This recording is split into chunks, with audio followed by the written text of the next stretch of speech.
practice.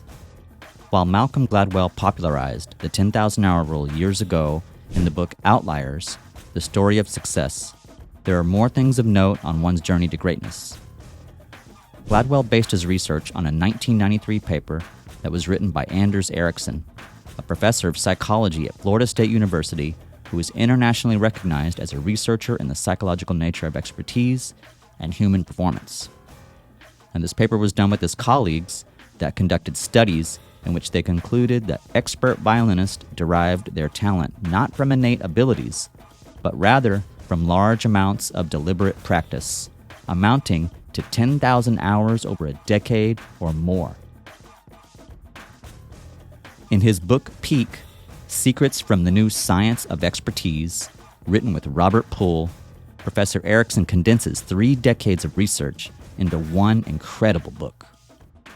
This book he covers chess, violin, memory mavens, star athletes, and more.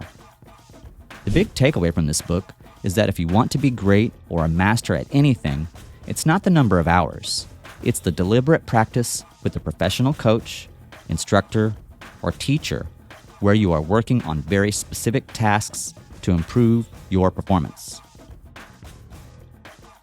Some notes on purposeful practice.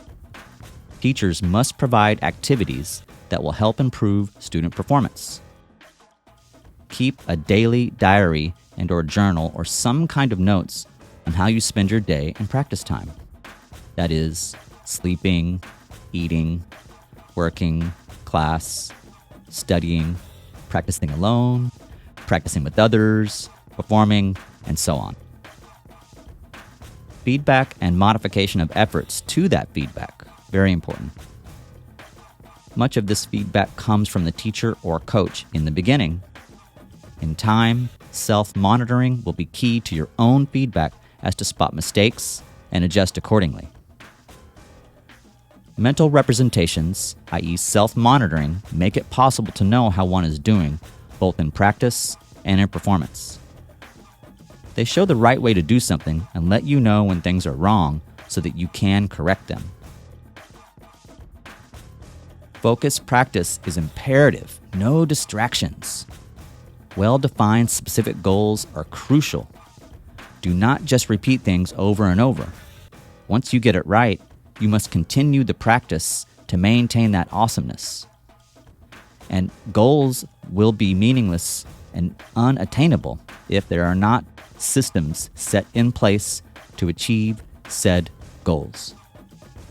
So, you want to put a bunch of baby steps together to reach a longer-term goal. You also want to push yourself beyond your comfort zone.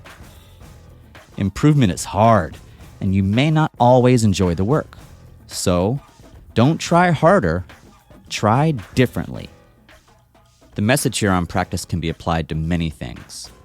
If you want to get better at something, the right kind of practice will help you get there.